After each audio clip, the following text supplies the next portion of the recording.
Bom dia a todos aí. Nós estamos reiniciando, né, os seminários do INCT, né, Espina no Mag.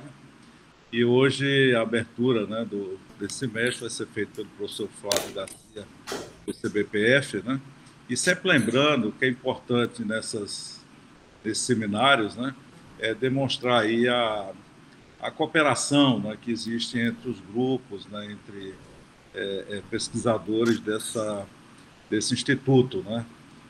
Exatamente, a ideia é promover, né? E o Flávio vai falar exatamente dessas possibilidades, né, de cooperação com o CBPF e talvez aí alguns exemplos, né? Então, obrigado, Flávio, aí por concordar, né? Então, com você agora a apresentação. Bom, muito obrigado, Fernando, muito obrigado, Joaquim, a todos do INCT. É bem bacana poder estar aqui, falar um pouco, e eu queria reiterar essa ideia. O CBPF, eu acho que ele interage com bastante gente do INCT, mas eu acho que poderia interagir muito mais, e eu queria apresentar o que a gente tem aqui e um pouquinho desses dois exemplos recentes do que a gente tem feito, só para dar um gostinho para vocês do que a gente pode fazer aqui. Tá certo? Então, esse aqui é o roteiro da minha apresentação. Eu vou falar sobre o CBPF, a estrutura do CBPF, e, sobretudo, quem trabalha com espintrônica aqui no CBPF, e meu laboratório, que é o Laboratório de Materiais Magnéticos Multifuncionais, e dar esses dois exemplos, conversão carga-energia em materiais 2D e sistemas magnéticos curvados. Tá certo?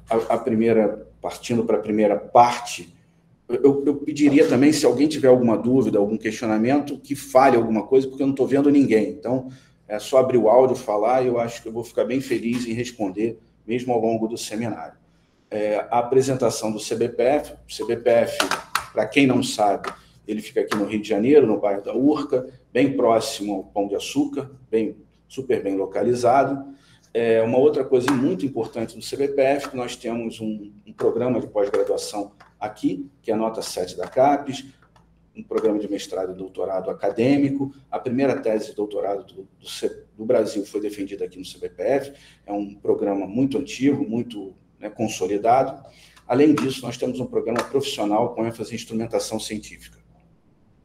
Esses são os laboratórios do CBPF, não se resumem a esses, né? Eu faço parte de uma coordenação aqui no CBPF, chama Coordenação de Matéria Condensada, Física Aplicada e Nanociências, COMAN.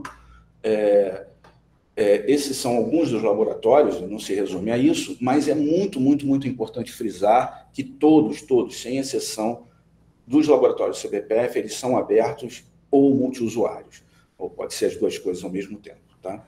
Então, a gente tem esse parque de laboratórios, né, que eu vou focar mais nos laboratórios que têm mais interesse na parte de nanomagnetismo e espintrônica. Então, a gente tem microscopias eletrônicas, transmissão, varredura, FEG e low vácuo. A gente tem laboratórios para evaporação, a gente tem uma série de sputtering. Isso aqui é um sputtering novo que chegou ao CBPF. Esse aqui é um sputtering novo, esse é um antigo do CBPF.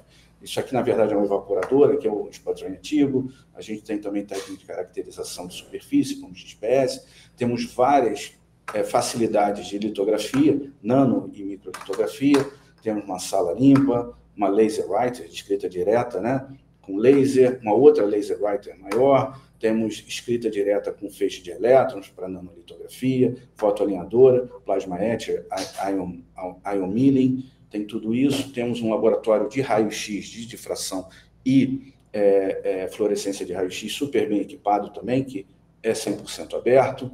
Vários equipamentos de magnetometria, né? SQUIDs e PPMS e Dynacool, são pelo menos 5 desses aí, como está mostrado aí para vocês, além de microscopias de campo próximo, né? Como a FMMFM, STM, e também essa técnica que é muito interessante, que é o NV Center, tá? Que é uma microscopia de fluorescência de raio-x. Além disso, temos técnicas como a EPR, FMR e magneto-ótica. Então, aqui é o EPR, né, de cavidade, aqui por guia de onda, e temos sistema de esfoliação. Uma coisa importante no CBPF é quem trabalha com espintrônica no CBPF. Tudo começou há muito tempo com o Alberto Passos, que continua trabalhando aqui conosco no CBPF, semanalmente ele está aqui conosco, e a gente está sempre discutindo física. Depois veio o Luiz Sampaio, que foi meu co-orientador de doutorado, aliás, e o Rubens Sommer. Bom, eu e o Eduardo Bittar, que nós chegamos juntos ao CBPF em 2013. Tá?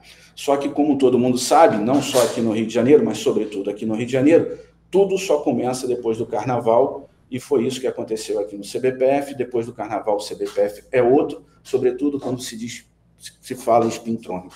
Várias pessoas chegaram logo depois do Carnaval aqui no CBPF. Uma dessas pessoas é o Obed, que esteve em Recife, depois foi para a Holanda, depois foi para Cambridge. Nicolas, ele fez o doutorado dele lá no Paraná com Dante Mosca, depois foi para a França, passou bastante tempo lá na França, trabalhando no laboratório Alberferti. A Roberta fez doutorado aqui no CBPF, depois foi para o INL, depois foi para a Irlanda, trabalhando numa empresa, trabalha com desenvolvimento de dispositivos. Evelyn Santos trabalhava aqui comigo no CBPF como pós-doc, depois foi para o Fundão. Ela tem uma visão diferente da nossa, porque ela é química, então trabalha com síntese de nanopartículas. O Andrés Gadelha, ele fez o doutorado dele lá na UFMG, no grupo de superfície de lá, com Rodrigo Gribel, e o grupo do Rodrigo, né? Não necessariamente o Rodrigo foi orientador dele. Ele veio para cá e está também trabalhando conosco. A Carmen Gilardoni, ela trabalha com essa coisa de NV Center, então ela trabalha numa interface entre spintrônica e a ideia do NV Center. A Beatriz Canabarro, ela é microscopista, ela foi contratada, ela fez a tese de doutorado dela em materiais multiferróicos, com análise in situ, e ela tem todo o interesse em desenvolver instrumentação para a spintrônica. E, finalmente, o Ramon Cardias, ele é teórico, ele está dando um suporte teórico imenso a gente, vocês vão ver na colaboração, nos exemplos que eu vou mostrar para vocês, como é importante a colaboração do Ramon. Ele fez mestrado, na verdade, com a Angela Clautal, lá em Belém, depois foi para a Suécia, fez doutorado, depois foi para a França, e agora está aqui no CBPF. Bom, esse aqui é quem já chegou ao CBPF, e ainda tem mais gente para chegar ao CBPF. O Bruno Rente, ele atualmente, ele foi contratado como tecnologista aqui, atualmente ele é responsável pela sala limpa do Imperial College, e aí a ideia é que ele venha para cá e seja responsável por essa parte de nanofabricação aqui no CBPF. A Tatiana Rapopó é teórica, dispensa apresentações, todo mundo conhece ela. A Stephanie, ela fez o doutorado dela na Suíça e está lá desde então, trabalha com microsquids, esse tipo de coisa. E o Flaviano também teórico e tem habilidades, né, tem competências complementares à do Ramon e da Tatiana. Então, se tivermos esses três pesquisadores, Flaviano, Ramon e Tatiana trabalhando juntos, a gente vai ter um ferramental, um grupo de suporte para a gente, né, e a gente de suporte para eles, que vai ser super interessante, e tenho certeza que não só conosco, mas com todo mundo da rede, eles vão ter grande interesse em colaborar. Bom, falando um pouco do laboratório do qual eu sou responsável e que eu criei, que é o Laboratório de Materiais Magnéticos Multifuncionais, ele tem essa configuração atualmente, né? Tem 3 pós-docs trabalhando comigo, o Bruno, a Vivian e o Dugato, né? Cada um trabalha em uma coisa diferente, e tem o Gabriel Andrade trabalhando comigo, ele é aluno de mestrado que trabalha com o tema de spintrônica.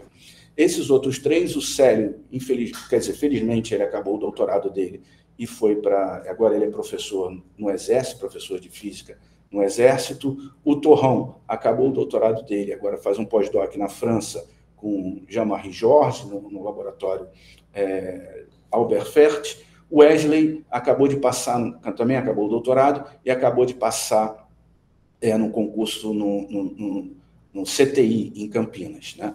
Além disso, eu tenho uma startup que trabalha conosco no laboratório, é uma convivência simbiótica entre o laboratório, né, entre o L3M e a Magtec, um ajuda o outro, e vem sendo super bacana a nossa cooperação. O que esse laboratório faz? A gente faz síntese de nanopartículas magnéticas para aplicação, um pouco diferente do que do que se faz, do que a gente pensa em termos de spintrônica.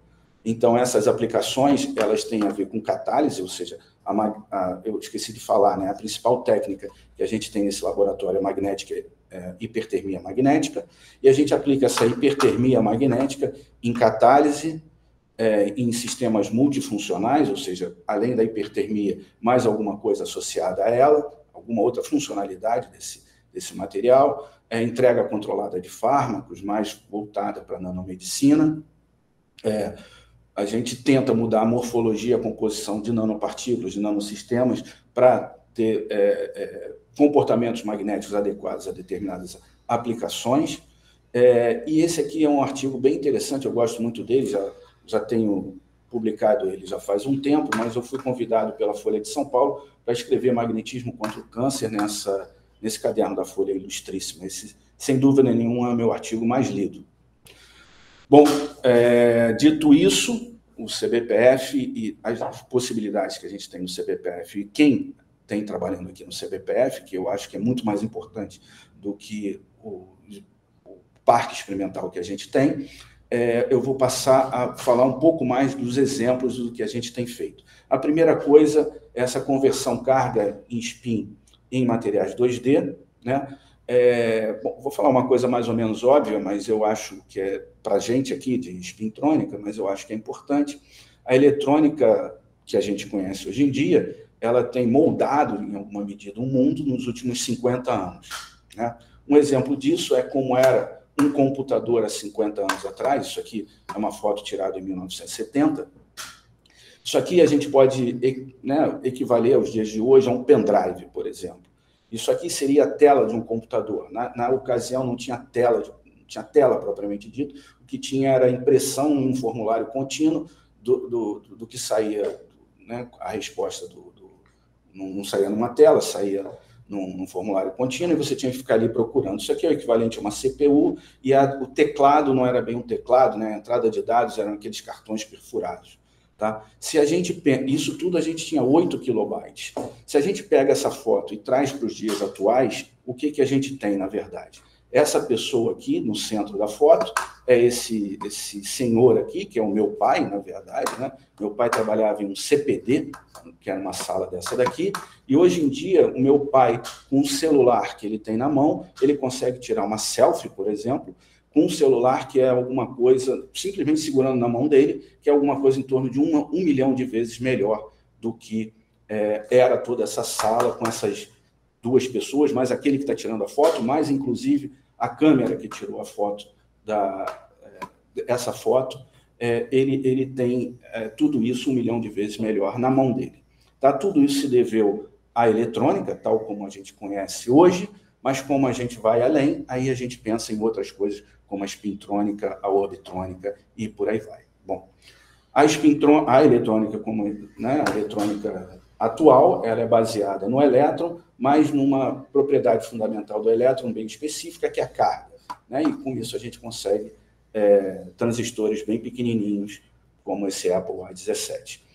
Em 1988, Fert Grunberg, todo mundo sabe aqui, começou a usar também o spin do elétron e, com isso, abriu as portas da spintrônica e a gente está trabalhando nisso por conta disso. O que a gente pretende hoje é trabalhar só com o spin do elétron e com as outras características, como o momento orbital do elétron e tal,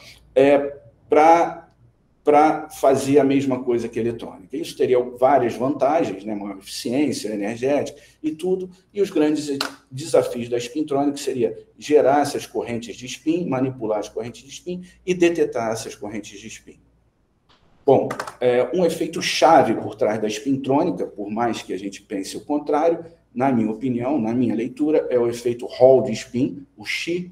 Tá? Basicamente, se eu tenho um material com forte acoplamento spin-órbita, se eu faço passar por ele uma corrente elétrica, elétrons se deslocando nesse material, vai acontecer um espalhamento dependente de spin, fazendo com que eu tenha acúmulos de elétrons com spin up numa extremidade do material e acúmulos de elétrons com spin down na outra extremidade do material.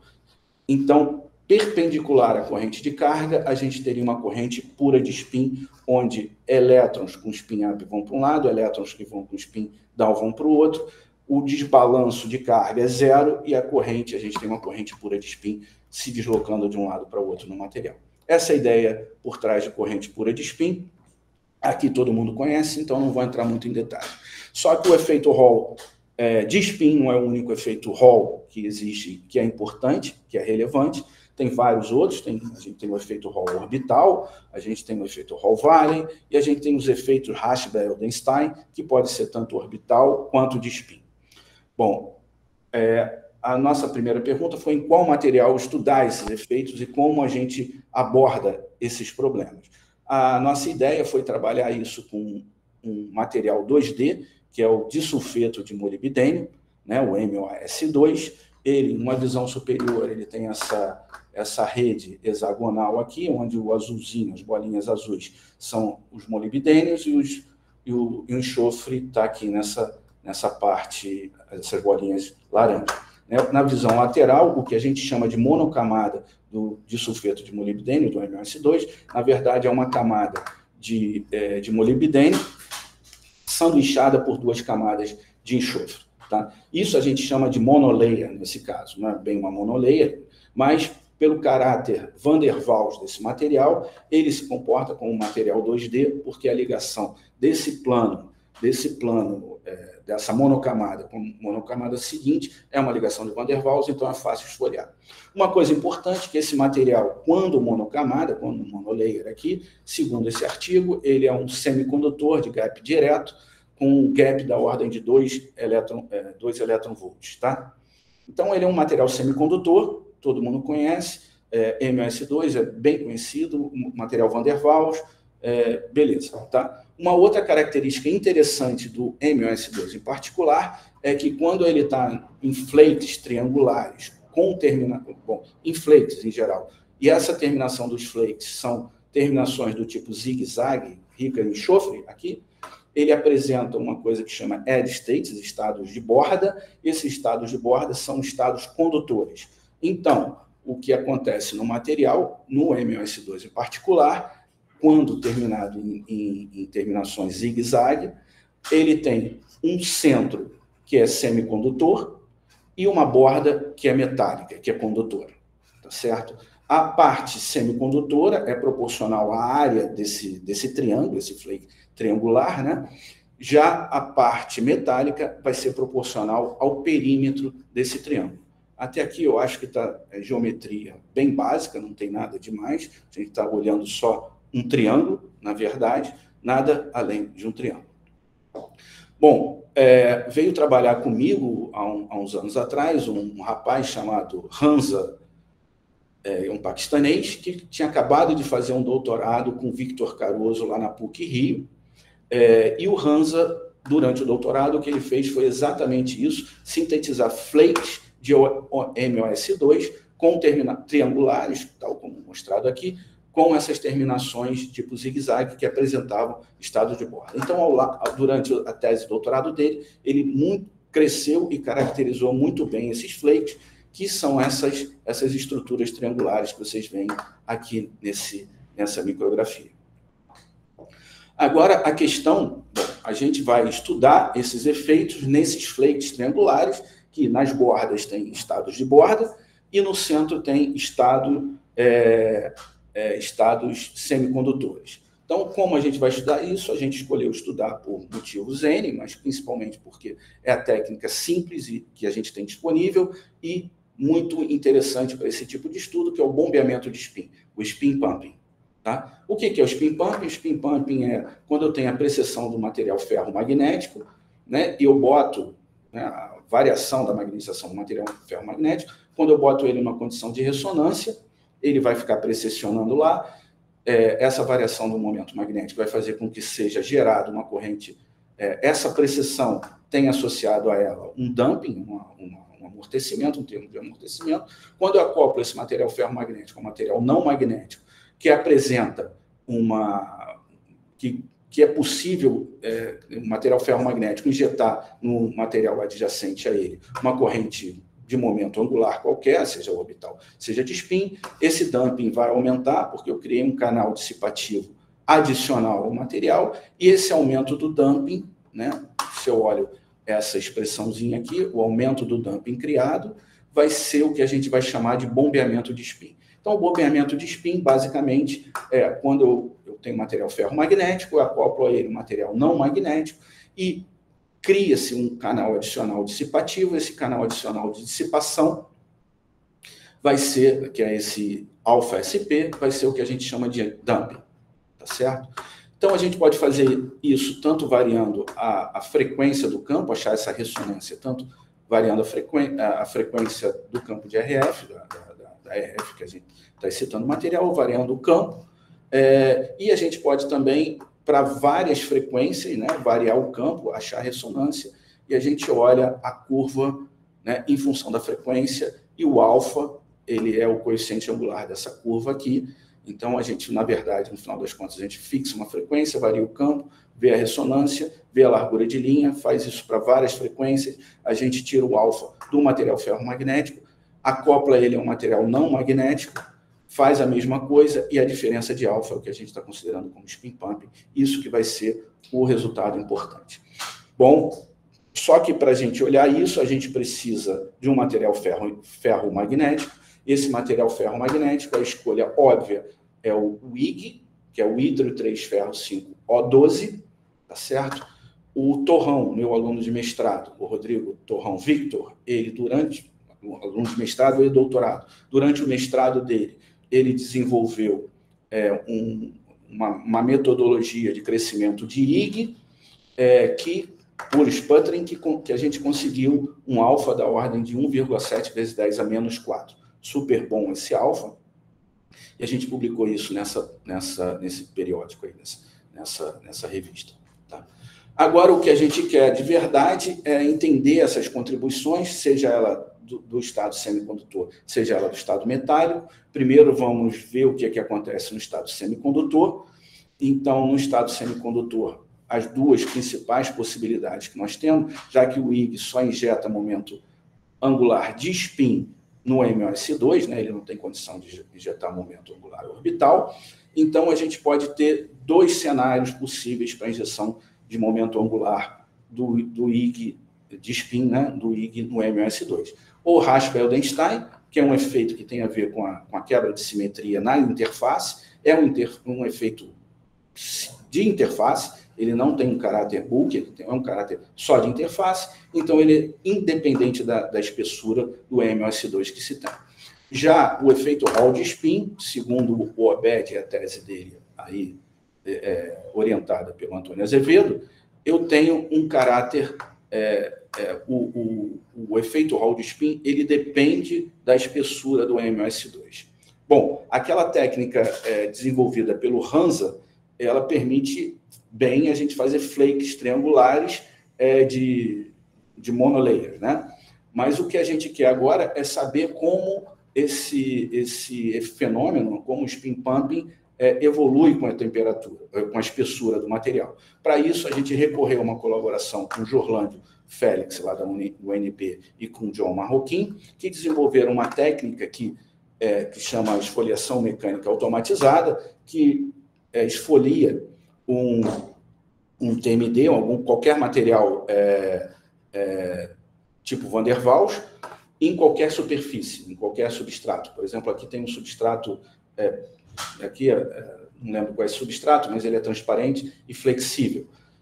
Então, tem um bom controle de rugosidade e, sobretudo, tem um bom controle de espessura. De uma forma bem controlada, a gente pode depositar diferentes TMDs, e a gente fez isso com o MOS2, e publicamos esse também, o Rodrigo Torrão, esse meu aluno de doutorado, foi o primeiro autor nesse paper aí, e a gente fez isso para diferentes espessuras de OMS2, calculamos o spin pumping e vimos que ele é independente da espessura, o que torna o fenômeno do spin pumping do IG para o MOS2 compatível com o efeito Rasch-Beldstein inverso, interfacial. Então, a gente já sabe que a fase semicondutora do MOS2, que é proporcional à área dos flakes, ela provavelmente tem origem no efeito Rasch-Beildenstein inverso. Já os efeitos metálicos de borda é o que a gente vai tentar ver a partir de agora. Bom, como é que a gente fez esse trabalho? Primeiro, a gente pegou, aqui está representados vários substratos de IGs, ou seja, várias amostras, tá? A gente pegou todos esses substratos com IG, medimos o spin pumping, na verdade, medimos vários espectros de FMR em diferentes frequências, vimos a largura de linha de todos esses espectros, de todos esses substratos, aqui está só 4, mas de todos eles, vocês possam imaginar, por sobre esse substrato, esse mesmo substrato, nós depositamos diversos triângulos com diversos tamanhos e com diversas concentrações desse triângulo, desde triângulos muito pequenininhos até triângulos maiores, muitos triângulos pequenininhos e poucos triângulos grandes, por assim dizer. E remedimos cada uma dessas amostras, cada um desses IGs, e vimos qual é a diferença do spin pumping, e a gente percebeu que em todas as amostras, sem nenhuma exceção, a gente tinha um acréscimo do dumping associado ao spin pumping, portanto, a gente tem uma manifestação clara de um efeito spintrônico aí nesse material. Beleza? Então, o que a gente fez para ver isso foi, nós pegamos uma imagem, né, de um IG, né? Aqui, por exemplo, está representado o IG, nesse IG tem alguns triângulos dentro desse IG, nós medimos a área de um triângulo, esse Azinho 1, depois o Azinho 2, depois o Azinho 3, depois todas as áreas aí, somamos todas essas áreas e chamamos isso de A total. Como a gente tem quando esse A aumenta, é de se esperar que o spin pumping aumente na mesma proporção. Eu esperaria, num primeiro momento, que o spin pumping fosse linear com essa área total. Então, nós produzimos várias amostras, medimos todas essas amostras e plotamos o spin pumping de todas essas amostras em função dessa área total. Então, é isso que está mostrado aqui, e como vocês veem, claramente não existe nenhuma correlação, muito menos uma correlação linear do spin pumping, aqui está representado a spin conductance, mixed conductance, mas isso aqui é proporcional ao spin pumping, não existe uma correlação clara entre o spin pumping e a área total da amostra. É importante frisar essas 4 amostras aqui, S1, S2, S3, S4. S2, S3, S4 eu tenho uma cobertura bem grande do IG, né, próximo a 1, e a S1 tem uma cobertura pequena do IG. Tá?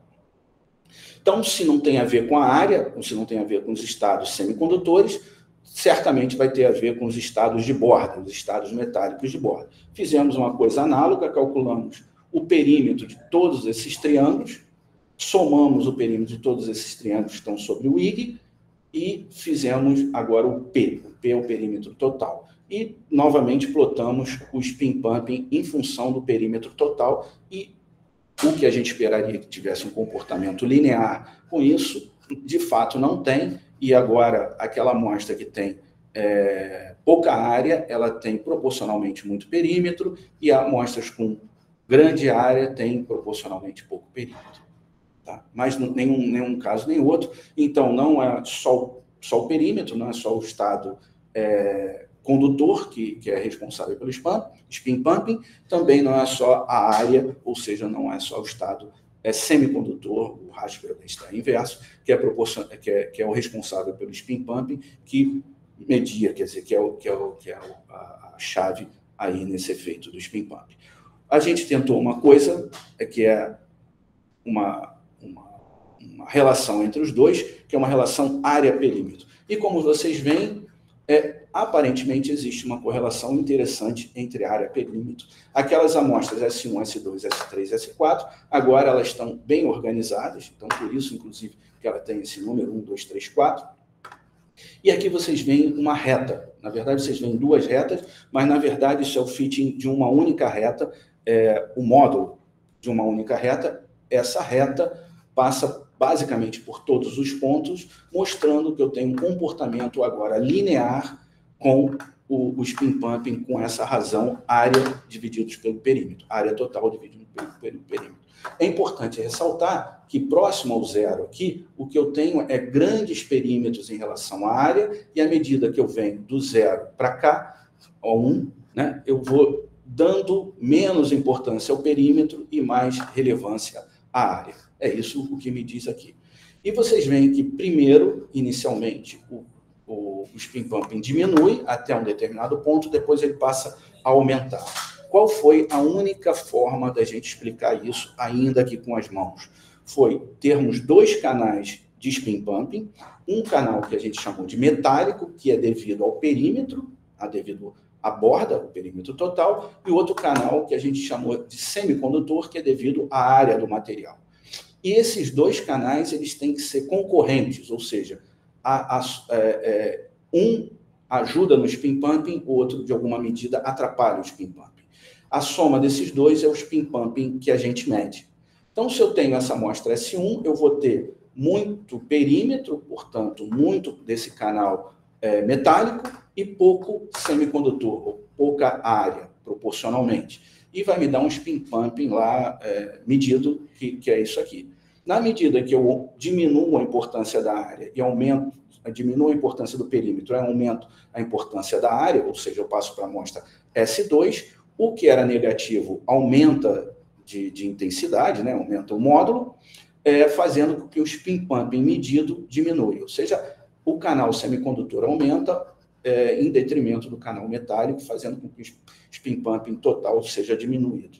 Quando eu passo para o outro lado da curva, as coisas se invertem e agora quem passa a dominar é o canal semicondutor, proporcional à área, e, portanto, o canal metálico, proporcional ao perímetro, passa a ser, ele sim, passa a atrapalhar o spin pumping medido.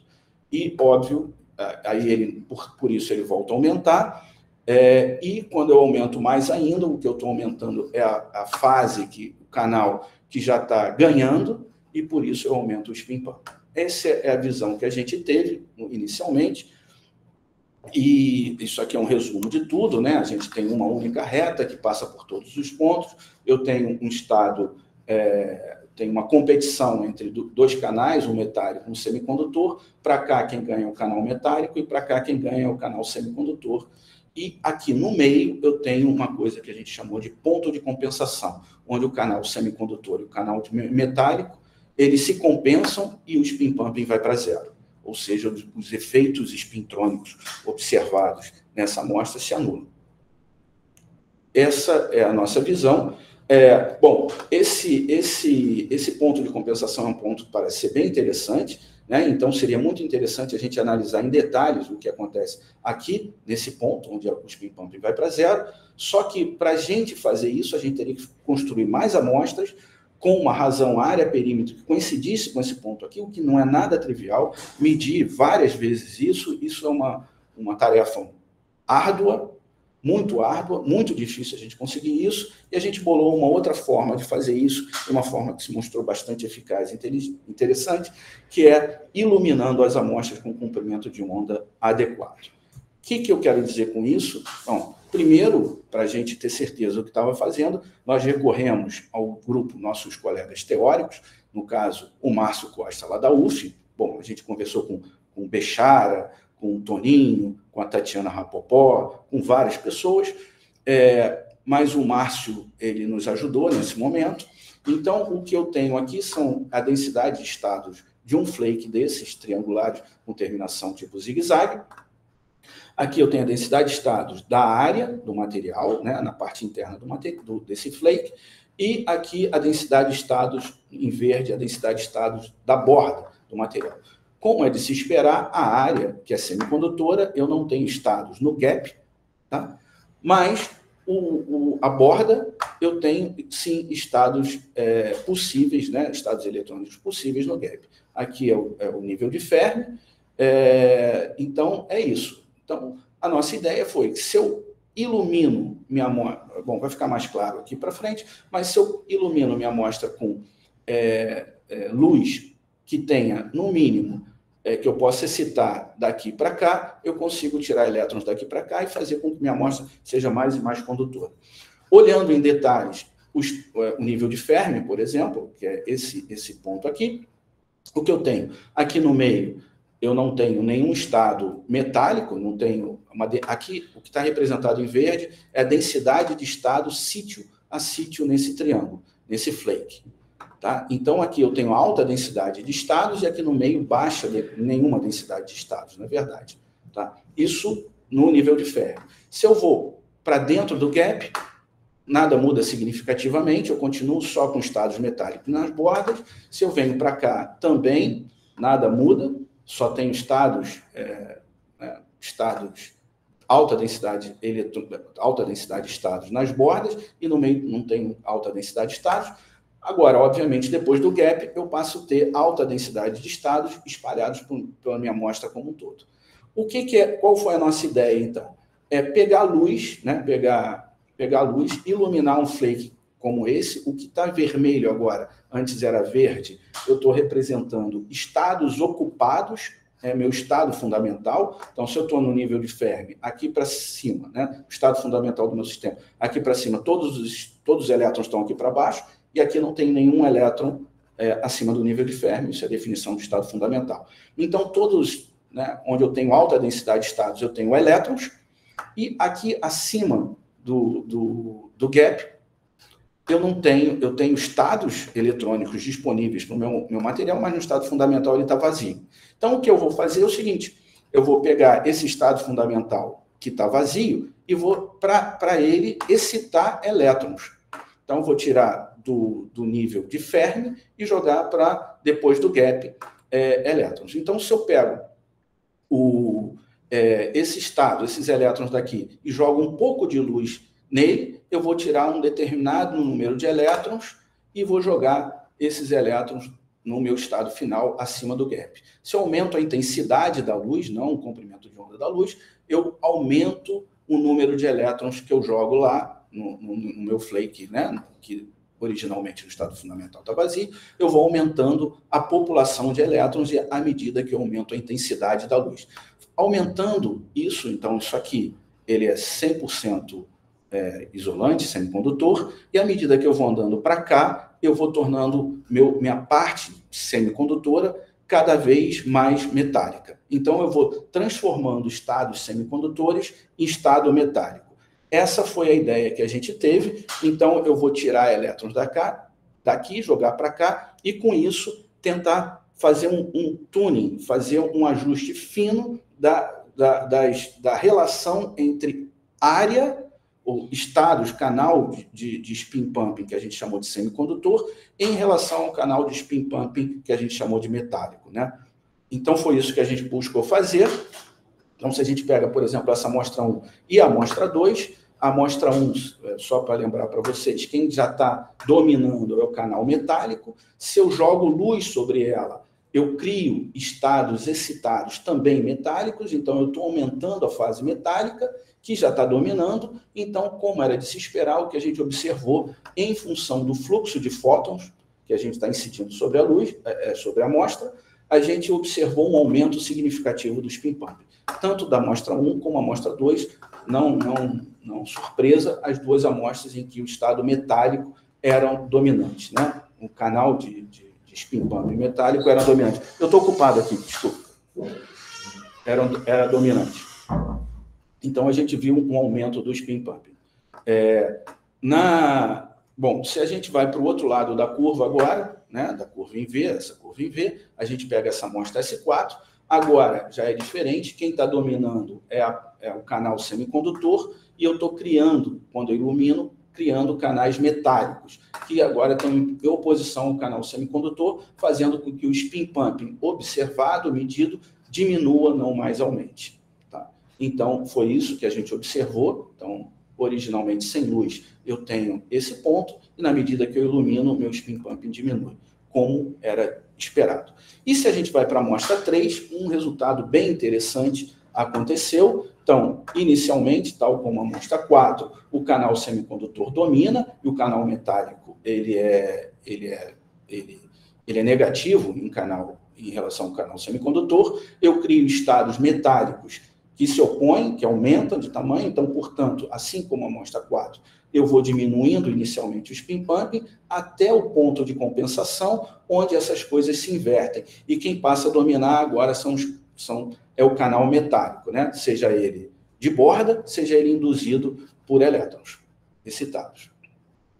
E o que acontece é exatamente isso. Então, meu spin pumping diminui, vai para zero, literalmente, a gente desliga o spin pumping nessa amostra, e depois ele volta a aumentar como a gente esperou. E a gente pôde sondar em detalhes o que acontece aqui no spin pumping. É interessante observar aqui que eu posso controlar o spin pumping simplesmente controlando a intensidade da luz que eu jogo no material. Eu posso ter alto spin pumping, por exemplo, quando eu joguei a luz na amostra 1 e aumento expressivamente o spin pump, esse spin pump é maior do que o da platina, por exemplo, pura, ou eu posso zerar o spin pumping, como acontece na amostra S3. Então, eu tenho um controle fino do spin pumping, controlando a intensidade da luz que eu ilumino a amostra.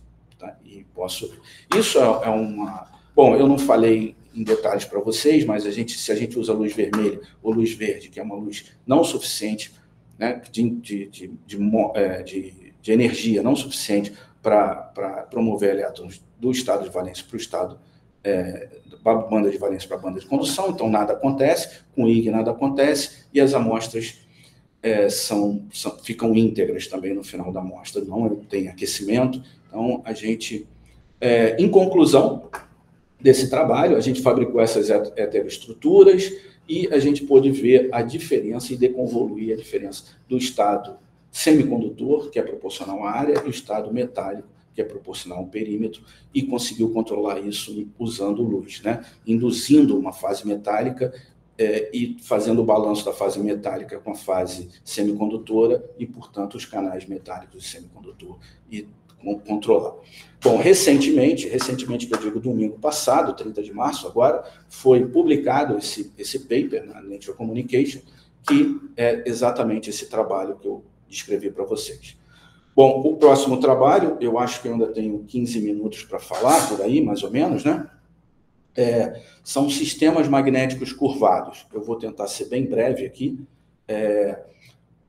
Qual a ideia desse sistema magnético curvado? O sistema magnético curvado, nossa ideia foi estabelecer, obter uma textura magnética desejada, brincando simplesmente com os termos de energia de um hamiltoniano qualquer. Então, eu tenho uma energia total, uma energia livre total do material. Então, eu tenho o termo de troca, energia de troca, que normalmente é dependente do material magnético que a gente está usando. Eu tenho uma energia magnetostática, que está associada à forma do material. Eu tenho energia zima, que está associada ao campo magnético externo que eu aplico no material. Eu tenho uma energia de anisotropia, que pode ser magnetocristalina, está associado à interação spin-órbita, pode ser um termo de superfície, seja o que for, ela está aqui. E eu tenho um termo de Zieloginski-Moria, que está associado também à interação spin-órbita e também é um termo de interface. Além de outros termos que a gente pode pensar aqui. Mas eu vou me ater a esses aqui. Então, a ideia é que, brincando com esses termos de energia, eu poder tornar como estado fundamental uma nanoestrutura magnética qualquer textura magnética que eu deseje. Então, eu penso numa textura magnética, por exemplo, um vórtice magnético, e como eu estabeleço numa textura magnética um vórtice. Então, no vórtice, o campo, eu quero o estado fundamental sendo o vórtice, então o campo não vai ser interessante. A anisotropia a gente vai desprezar no vórtice também, e o DMI a gente vai desprezar, então a gente só tem que pensar no material e numa forma interessante para a gente ter vórtice. Tá? Esse material tem que ter baixa anisotropia, justamente para a gente poder desprezar a anisotropia no estado de vórtice. Então, a gente escolheu o permalloy, que é conhecido por ter baixa anisotropia, e escolhemos essa forma curvada, essa morfologia curvada dos vórtices. E a tese de doutorado de um aluno meu, Wesley Jalil, que eu já apresentei a vocês aqui, ele desenvolveu essa técnica de litografia coloidal, né? Quer dizer, desenvolveu aqui no CBPF, é conhecida essa técnica, mas ele desenvolveu e otimizou todos os parâmetros da técnica. Basicamente, a gente pega um substrato, ele pode ser qualquer substrato, eu deposito sobre esse substrato um arranjo de esferinhas de poliestireno, ou de sílica, ou de qualquer coisa. No caso, foi poliestireno, que essas esferas se auto-organizam. Por sobre essas esferas, eu deposito um material de interesse, né? No caso desse estudo, foi o permalloy. Se eu fizer uma sonicação nessa amostra, eu vou ter essas esferinhas soltas, autossustentadas, no líquido, por exemplo, em suspensão no líquido. Essas esferinhas são interessantes porque a metade delas ela é coberta por um material de interesse e a outra metade é o poliestireno original que eu tenho. Isso chama de ionospheres. Se eu pego, no caso do poliestireno, e jogo o THF nele, eu dissolvo o poliestireno e tenho umas nanocapas autossustentadas. Esse aqui é o perfil de uma nanocapa dessa. Vocês veem que eu tenho um gradiente de espessura, tá? E aqui, no polo dessa nanocapa, né, na parte maior dessa nanocapa, onde ela é mais espessa, eu tenho o que a gente chama de espessura nominal. É que se eu tivesse depositado num substrato flat, como esse aqui, eu teria essa espessura homogênea ao longo desse substrato, né, quando eu deposito por espécie. Mas, à medida que eu vou para o equador dessa esfera, né, para a borda dessa esfera, ela vai diminuindo de espessura. Isso tem a ver com o efeito geométrico na hora da deposição. Aqui é uma micrografia dessas nanocapas autossustentadas, elas estão aqui. Isso permitiu que a gente fizesse várias coisas, e inclusive estabelecer estados de vórtice nesses materiais. Então, a gente mediu os ciclos de esterese, são ciclos de esterese que a gente pode dizer que são vórtices. Alguns deles não são tão óbvios, mas boa parte deles são tipo vórtice, né? Então, a gente mudou o diâmetro da esfera. É interessante pensar que quando a gente muda o diâmetro da esfera, a gente está mudando a curvatura da esfera. A curvatura do filme magnético que está ali em cima, né? Esfera maior, menor curvatura, esfera menor, a curvatura é maior, tá? Então, a gente está mexendo na curvatura do material, mexendo na forma daquela nanocalota, e assim vendo como os estados de vórtice se estabilizam nessa nanocalota. E a gente fez holografia de elétron para certificar que, de fato, aquela curva correspondia a vórtice, e isso em colaboração com o pessoal de Glasgow, que eu vou falar mais para frente, e, de fato, nessas calotinhas, né, de permalloy, a gente tem vórtice magnético estabelecido nela. A gente publicou isso recentemente, em 2023, eu acho, nessa revista Journal of Physics e Applied Physics. Tá? E aí, conhecendo o método de deposição por litografia coloidal, né, esse método de litografia coloidal, essas esferinhas, chegou ao grupo um cara que tem uma psicose por esquirmions magnéticos, que é o Dugato, que é um pós-doc que trabalha aqui comigo até hoje, e ele tem essa ideia fixa com esquirmions. Então, o que a gente fez foi uma coisa mais ou menos óbvia, né? Eu estou trabalhando com esferinhas, vamos tentar estabelecer esquirmions e esferinhas. E a gente pensou num trabalho que seriam nanomagnetos curvados, um arquétipo para estabilização de estados esquirmiônicos em condições ambientes. Bom, os esquirmions, eu acho que todo mundo aqui conhece, em materiais que têm anisotropia magnética perpendicular, fora do plano, acontece que a magnetização ela vai para baixo e vai para cima, depois, né, se eu estou andando daqui para cá, isso cria uma proteção topológica, pode criar, né, a depender do número esquirmiônico desse material, pode criar uma proteção topológica adequada, que isso se torna uma quase partícula, um soliton. Tá? Esse esquirmion pode ser de Néel, quando ele roda assim, ou pode ser, Bloch, quando ele roda assim, ou Néel, quando ele vai para o plano, vai para baixo, depois vai para o plano de novo, depois vai para cima. Então, são os dois tipos de esquirmion clássicos, né? Bohr e Néel, e essa proteção topológica faz com que esses esquirmions se movam bem, né, sob a ação de um estímulo qualquer e criem defesas a obstáculos, por exemplo, a defeitos na rede cristalina, e tem como aplicação, por exemplo, o Racetrack Memory, né, idealizado por Parkin. Mas, para além dos esquirmions, a gente tem vários outros estados esquirmiônicos, eu esqueci de ressaltar, mas um particularmente interessante é esse esquirmionium, que, na verdade, a magnetização está para baixo, ela vai para o plano, ela fica para cima, depois ela volta a ser para baixo, depois ela volta a ser para cima, depois ela volta a ser para baixo. É um esquirmion dentro do outro.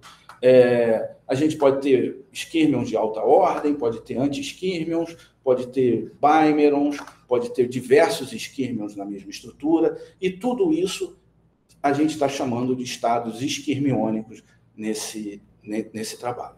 E como estabilizar esquirmions em condições ambientes? Novamente, brincando com esses termos de energia, né, de um dado hamiltoniano. Então, energia de troca. Então, se a gente... Bom, no caso do esquirmion, como eu quero em condição ambiente, o campo não vai ser interessante, eu não quero pensar em campo, eu quero campo nulo. Então, o termo Zeeman ele vai ser nulo. O que a gente vai precisar é escolher um material magnético adequado, uma morfologia adequada, que tem a ver com a energia magnetostática, uma anisotropia perpendicular adequada, porque o esquirmion eu tenho que ter anisotropia perpendicular e pensar nessa ideia da anisotropia, e algum material que manifeste, de alguma forma, a interação de zeologia e esquimoria. Tá? A primeira ideia, a mais óbvia para mim, pelo menos, porque eu trabalho há muito tempo com multicamada cobalto-platina, e na literatura é muito conhecida multicamada cobalto-platina. O do Gato também tinha bastante experiência com multicamada cobalto-platina. Então, o que a gente pensou foi o óbvio. A gente não pensa nada muito além do óbvio aqui no grupo. E a gente pensou em multicamada cobalto-platina como material ferromagnético. O interessante dessa multicamada é que isso aqui é a anisotropia efetiva do material, quando ela é maior do que zero. A anisotropia efetiva de uma multicamada como essa é perpendicular, e quando é menor do que zero, é planar. E esse T é a espessura do cobalto na multicamada.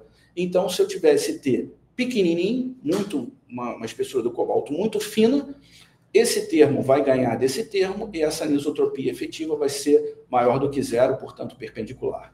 Ao passo que, se aumenta a espessura do cobalto, esse termo vai ficando cada vez menor, até que esse termo, que é planar, passa a ganhar, e a anisotropia efetiva passa a ser menor do que zero, e a anisotropia vai para o plano. Portanto, controlando a espessura do cobalto, eu posso controlar a PMA, perpendicular magnética anisótrope, do meu sistema. Tá? Bom, então a gente já escolheu o material, e esse material é interessante também, que permite que a gente controle de alguma forma a anisotropia efetiva do material. Tá? Agora, o que a gente precisa é escolher um material que manifeste, em alguma medida,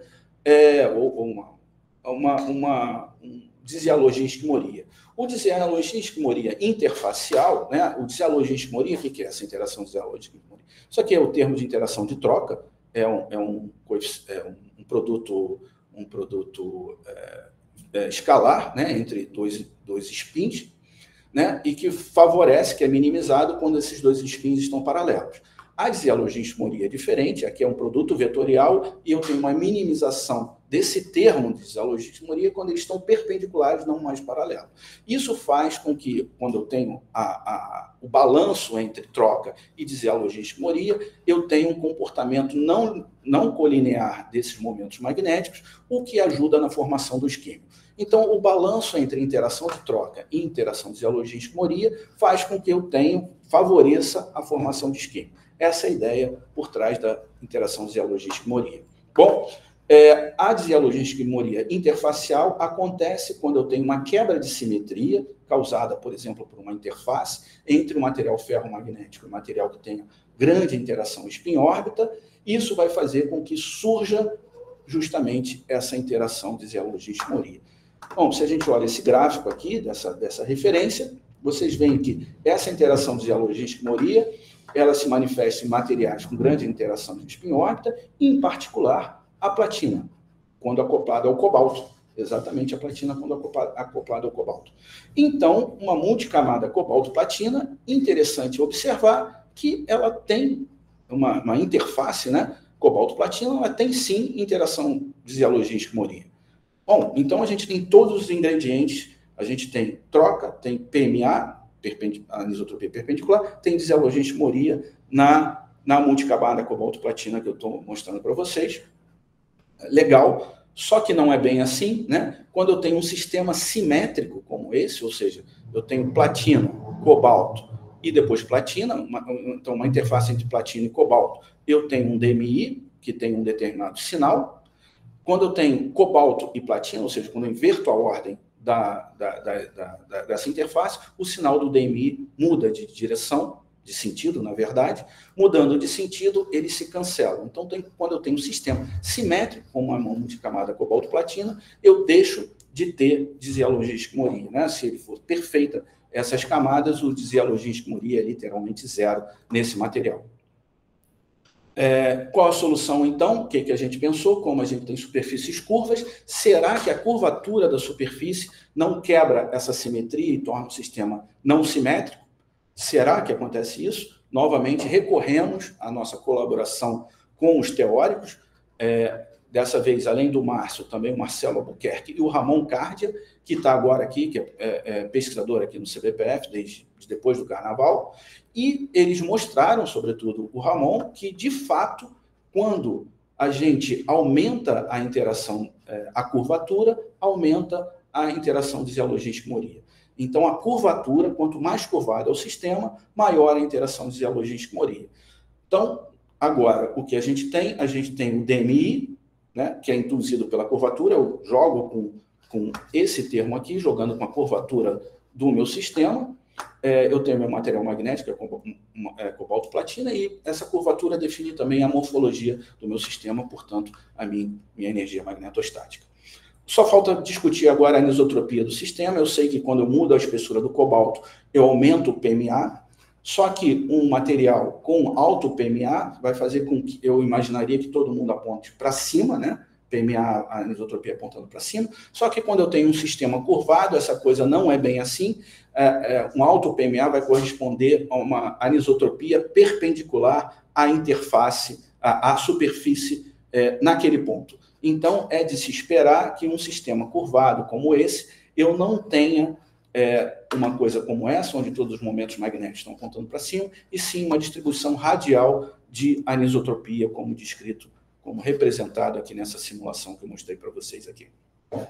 Então, agora eu tenho todos os ingredientes que eu preciso e eu posso, mais ou menos individualmente, jogar com cada um desses termos para estabilizar texturas magnéticas de interesse e, em particular, estados esquermiônicos. Então, a primeira coisa que a gente fez foi simulação micromagnética, com essa anisotropia radial aqui, que a gente definiu, e partindo de vários estados iniciais, deixando o sistema relaxar, chegamos a diferentes estados finais, e olhando os estados finais que têm menor energia, a gente estabeleceu um diagrama de fase de anisotropia radial, ou seja, esse termo, a intensidade da anisotropia radial, em função do DMI, ou seja, em função da interação de desialogia-esquimoria, e vocês veem que, ao longo toda essa região azul aqui, a gente tem estados esquermiônicos, pode ser esquermions, dois esquermions, esquermionium, todos esses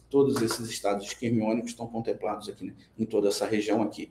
E a gente também tem monodomínio radial, multidomínio radial, stripes, vórtices e outras estruturas mais exóticas que apareceram aí. Agora, o que falta observar uma coisa, que o que a gente mede, de fato, não é a anisotropia radial, o que a gente mede é a anisotropia efetiva. Como é que a gente mede a anisotropia efetiva? A gente faz 2 ciclos de esterese, um campo magnético aplicado fora do plano, né? Se eu tenho um filme fino, aplico um campo fora do plano, meço esse ciclo de esterese, calculo a área sob esse ciclo de esterese, né? Agora faço a mesma coisa com o campo fora do plano, no plano, desculpa, primeiro fora do plano, depois no plano, subtraio essas duas áreas, divido por 2, isso é a minha anisotropia efetiva. Então, o que nós fizemos foi isso para diversos pontos, né, para diversas simulações, estados fundamentais do nosso sistema. Nós calculamos o ciclo de esterese com campo aplicado fora do plano e no plano, calculamos a anisotropia efetiva e, então, para cada anisotropia radial, nós calculamos para diferentes DMIs, né, qual seria a anisotropia efetiva, e vimos que a anisotropia efetiva também é função do DMI. Então, cada curva preta dessa aqui, por exemplo, é uma dada anisotropia radial, que nós colocamos na nossa simulação na mão, a vermelha é outra, essa verde é outra, e por aí vai.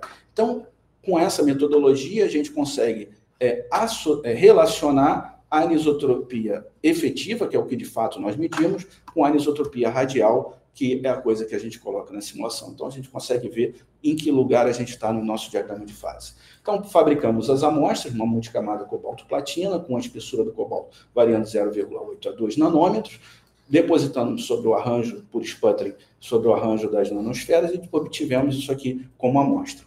A amostra número 1, nós pegamos ela, medimos ela com campo magnético, isso aqui é um ciclo, metade de um ciclo de esterese, né? Com campo magnético fora do plano, e a outra com campo magnético no plano, aplicamos aquelas, calculamos as áreas sobre as integrais, fizemos a diferença dela e estimamos qual seria o K efetivo desse material, que é 0,075 megajoule por metro cúbico.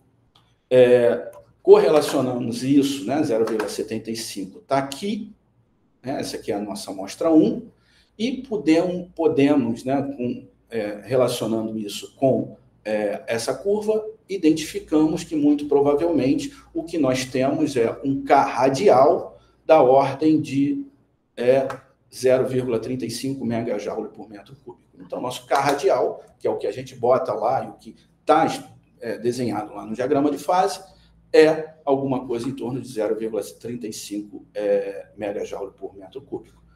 Nós medimos MFM e vimos que nós temos muitas regiões pretas, né? Muitas daquelas calotas, né, do nosso nanosistema é preto, que a gente identificou como sendo monodomínio radial, e alguns desses pretos com bolinhas brancas, que a gente identificou como sendo esquirmions. A prevalência dos esquirmions sobre a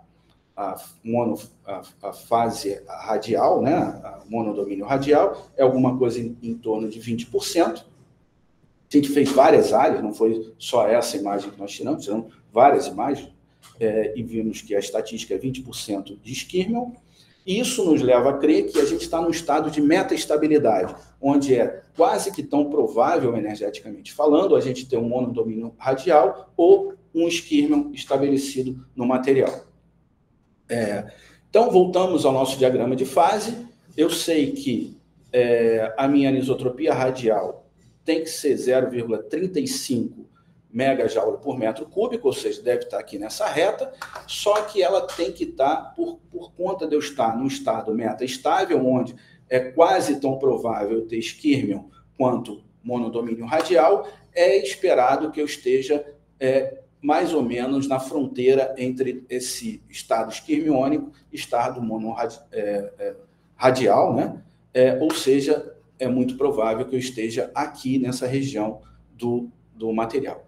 É interessante observar, olhando esse diagrama de fase, que se eu diminuo a anisotropia do meu sistema, eu entro de vez, saio de onde eu tenho poucos esquirmions, da ordem de 20%, e vou para a região onde eu tenho, de fato, estados esquirmiônicos presentes. Então, se eu diminuo a anisotropia e mantenho a mesma curvatura do sistema, o mesmo DMI, eu deveria andar daqui para baixo e entrar, de fato, no estado esquirmiônico. Foi o que nós fizemos uma segunda amostra, quer dizer, fizemos outras amostras, só estou mostrando a amostra 2 aqui, com um K efetivo menor, tá? Fizemos novamente o ciclo no plano e fora do plano, calculamos o K efetivo, voltamos àquela curva, agora eu tenho um K efetivo que corresponde a um estado de uma condição de K radial, né, de anisotropia radial, de 0,15 megajoule por metro cúbico, está aqui, e, como a gente sabe, com estado com valor de disialogia e esquimoria dado pela curvatura, que não alterou, então simplesmente andei daqui para cá. Então, é de se esperar que essa amostra aqui tenha muitos estados esquirmiônicos. Fizemos lá nosso MFM novamente e vimos que, de fato, nós temos muitas coisas acontecendo aqui, coisas que a gente pode identificar como esquirmionium, que é um esquirmion dentro do outro. Vocês veem aqui é preto, aqui é branco e aqui é preto novamente. Esquirmion alongado, esquirmion simples, multi-esquirmions, aqui é como se eu tivesse 2 esquirmions, e aqui eu fiz a prevalência de cada um desses estados que a gente pôde identificar por MFM e deu essa estatística aqui. E vale ressaltar que 3% de tudo que a gente observou são esquirmiônios, mas a gente também tem esquirmion único, 2 esquirmions, multi-esquirmion, etc. Bacana, então nós observamos esquirmions, só que o MFM ninguém acredita no MFM para estabelecer estados esquirmiônicos, para ver se a gente realmente tem tem estados esquirmiônicos, e a gente teve que recorrer novamente àquela colaboração com a Universidade de Glasgow, nossos colaboradores lá, que utilizaram os equipamentos em URIS para fazer holografia de elétrons, tá? E os caras nos entregaram isso aqui como resultado final, o resultado da holografia de elétrons é isso aqui, né? Isso aqui é a imagem de fase magnética, uma parte branca com uma parte preta, e aqui é um mapa de indução magnética. Sinceramente, olhando assim, eu não identifico nada aqui. Só que eles são mais espertos do que a gente, e eles nos pediram uma simulação de um único esquirmion, tá? Entregamos para eles essa simulação de um único esquirmion aqui, tal como está mostrado aqui, e o que eles fizeram foi simular o que deveria ser a holografia de elétrons de um único esquirmion. Vocês veem a correlação óbvia entre isso e isso, né? A parte branca, a parte escura. E também do mapa de indução magnética tem uma correlação muito clara entre uma coisa e outra. Então a gente deve muito esse trabalho também ao Trevor, a Kyla e o Stephen, assim como o pessoal lá de Ulrich, o Rafał e o Andras. Bom, mas eles não ficaram só nisso. Isso deixa claro, e a gente conseguiu convencer os referis disso, que a gente tem um esquirmion nessa estrutura, e nós não demos só um esquirmion para ele, mas demos todos aqueles estados esquirmiônicos, inclusive a estrutura com monodomínio radial, e eles também identificaram essa outra estrutura aqui, que eu sinceramente não vejo um monte de manchas brancas e pretas aí, e eles puderam identificar isso. É impressionante a correlação, né, entre manchas brancas e pretas, como sendo, da nossa simulação micromagnética, como sendo devido a dois esquirmions. Então, a imagem de fase magnética, assim como o mapa de indução magnética, fica bem claro que a gente, nesse material, tem dois esquirmions. Bom, então, isso é o resultado final. Nós compilamos tudo isso num artigo, submetemos a Nanoletters, que foi sexta-feira passada, finalmente aceito, e é isso que eu tinha para dizer. As conclusões é que, de fato, a curvatura, e mexendo naqueles termos, a gente consegue imprimir em uma nanoestrutura texturas magnéticas mais exóticas possíveis, e a gente pode brincar com tudo isso, simplesmente mexendo com curvatura, com espessuras e material magnético. Desculpa um pouco de atraso, eu queria agradecer às agências de fomento, ao CNPq, à FAPERJ e à FAPESP, que ajudou muito o Torrão e a mim, né? Ao LNLS, ao Ricardo Reis, a Danusa do Carmo e ao Narciso, o pessoal da PUC, o Hansa, na verdade, quando ele fez esse trabalho, isso aqui é os agradecimentos em relação ao primeiro trabalho, né? O Hansa estava aqui como pós-doc no CBPF, e também ao Vitor Caruso, lá da PUC, o pessoal da UNB, o Jorlândia é um grande colaborador, sem ele nada teria acontecido, o John, ao CBPF, ao L3M, e, obviamente, né, nessa primeira parte do trabalho, ao Luiz Sampaio, que é meu colaborador desde a época do doutorado, e ao Rodrigo Torrão, que foi meu aluno de doutorado e agora está na França. Essa foto são dos dois tomando vinho lá na França, curtindo o frio francês. Também, na segunda parte do trabalho, além disso, eu queria agradecer a CAPES, ao pessoal de Ulrich, o Rafał e o Andras, o pessoal da UF, o Marcelo Albuquerque e o Márcio Costa, da Universidade de Glasgow, o Trevor Almeida, Kyla Fallow e o Stephen McVitie. E além desses três caras aqui, que sem eles nada teria acontecido, o Wesley, que deu o pontapé inicial com a litografia coloidal, o Ramon, que realmente acreditou na gente, fez as contas para a gente, e por isso a gente tem esse artigo publicado, e o do Gato, que sem ele nada teria acontecido. Ele é o grande mentor desse trabalho como um todo, e queria agradecer a vocês pela atenção, me desculpar pelo adiantado. Muito obrigado. Então, vamos abrir o microfone aí para agradecer aí.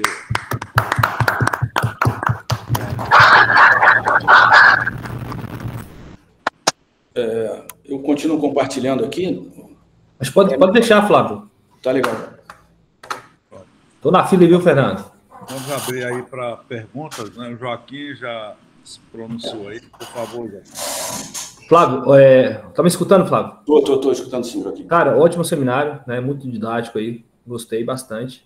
Flávio, eu vou fazer uma pergunta, eu tenho outras perguntas, mas vou fazer uma pergunta mais de curiosidade da primeira parte do seminário, que é dos flakes de MOS2. Uhum. Quando você faz aquela correlação, né, da área e do perímetro, e você associa isso aos canais semicondutores e canais metálicos, você garante que todos aqueles flakes eles são monoleias? Porque você não comenta, não ficou claro para mim se todos são monoleias ou se tem algumas camadas atômicas. Eu deveria ter dito isso, desculpa, Joaquim, acho que eu tinha muita coisa para falar e acabei indo muito rápido.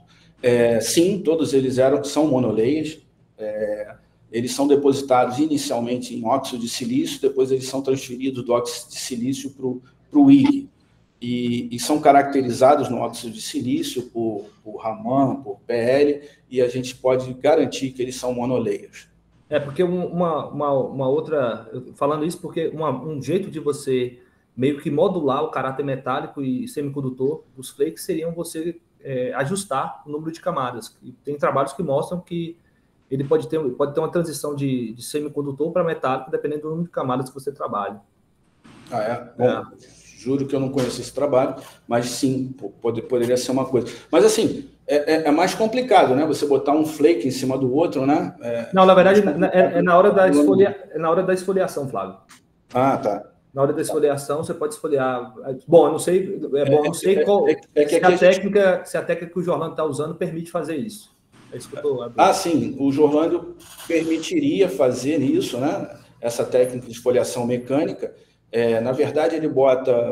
Bom, é melhor perguntar a ele, não sei se ele está aqui agora no seminário, mas ele bota na ponta de uma fresadeira qualquer metal tipo Van der Waals, né? Que esfolia fácil, e ele passa pelo material que você quer. Então, ele pode, em grandes áreas, depositar de forma controlada, controlando o número de layers que ele tem no material. Então, né, se ele passa uma vez, ele vai ter lá uma determinada espessura, passa 40 vezes, vai ter outra espessura e por aí vai.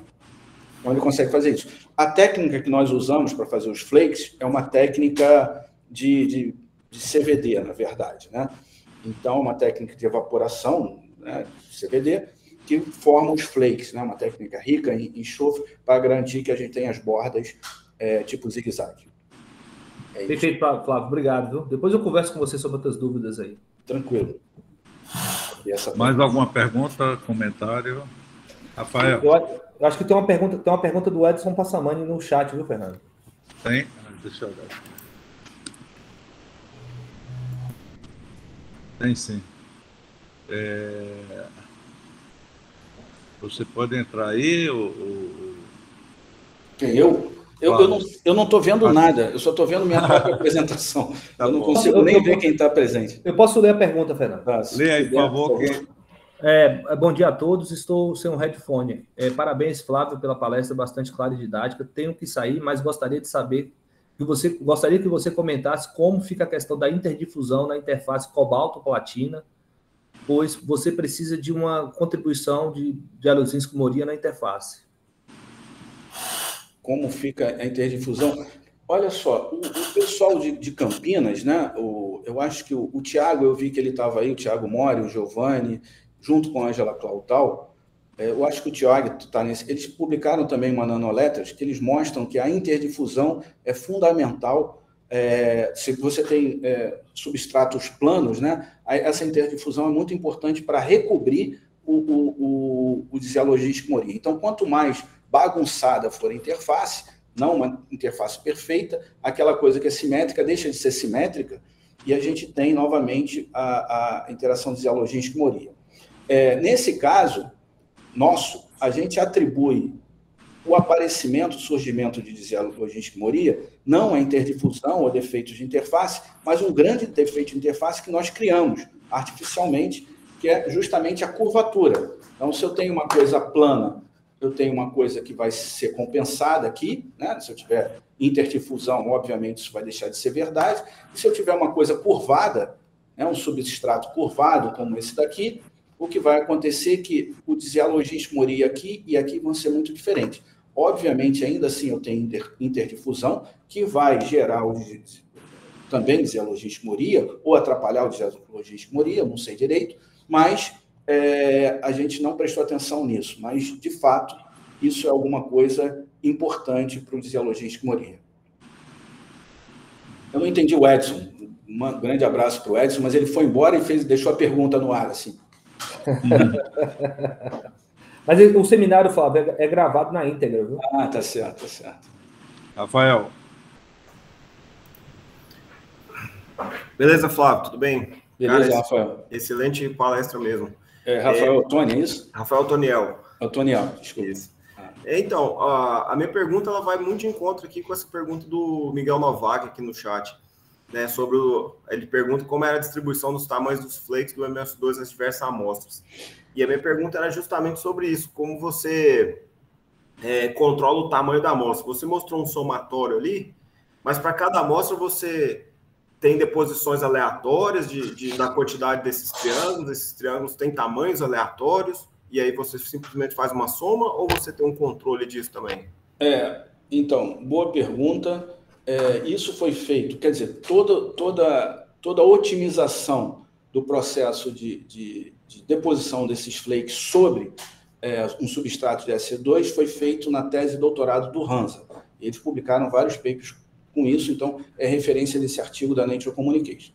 Mas, controlando as quantidades relativas e temperatura, etc., e tempo de deposição, é possível controlar, em alguma medida, não 100%, sim, o tamanho dos flakes. Então, a gente pode ter condições. Isso eu não tenho aqui agora para mostrar, mas se vocês forem no material suplementar do paper, estão todas as micrografias de todas as amostras e como a gente calculou as áreas, os perímetros. Tá?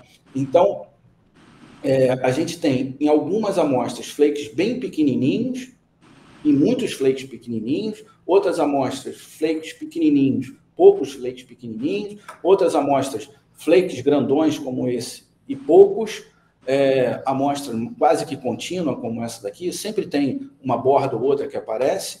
Então, a gente tem algum controle sobre a área do flake, né, o tamanho do triângulo, e o número de triângulos. Mas a gente não tem um controle absoluto e acaba tendo... Como está aqui? Isso aqui é real, né? Isso aqui não é desenho, como está aqui. Então, a gente tem flake grande, flake menor, flake bem menorzinho, mas vocês veem que o que a gente pega é isso aqui, no final das contas. A gente calcula a área, isso aqui isso aqui é uma micrografia mesmo, né? E a gente calcula a área, o perímetro de cada flake individualmente. Perfeito. Obrigado. Eu acho que respondeu a do Miguel Novak também, né? Grande abraço, Miguel. Valeu, obrigado. Viu? Grande abraço, Rafael. Acho que tem outro aqui no chat, né, que é de Maximiliano Martins, né? Max. Ele diz assim, deu os parabéns e uma dúvida em relação ao spin pumping dos triângulos. Você comentou dos estudos em função da área efetiva. Um pouco na direção da pergunta do Joaquim. A espessura não seria o fator mais importante para o spin pump? Bom, na verdade não, né? Não, porque isso aqui mostra que, independente da espessura do MS2, a gente tem o mesmo spin pump, porque ele é um efeito interfacial, em princípio, né? Pelo menos na fase, no canal de spin pumping semicondutor. A gente não sabe exatamente o que acontece no canal condutor metálico, mas eu esqueci de dizer, me peço desculpa a todos, que a gente trabalhou o tempo todo só com monolayer. À exceção desse gráfico aqui, todo o resto a gente fez com monolayer, ou seja, os flakes são monolayers, eles não são. Então, os flakes são sempre monolayers de MS2. Mais perguntas, comentários? Aparentemente não. Então, vamos agradecer mais uma vez, Fábio. Obrigado aí pela palestra. Deixa eu só sair do modo apresentação aqui, que agora eu me perdi aqui completamente. Agora eu vi vocês. Agora eu estou vendo vocês. Bom, muito obrigado pelo convite, agradeço a todos. Me desculpo por acho que eu atrasei um pouco, né? Não, de forma nenhuma. Foi dentro da 1h30 aí que a gente reserva, Tá, viu? Antoniel, obrigado a Vou parar todos a aí. gravação agora. Obrigado, Flávio.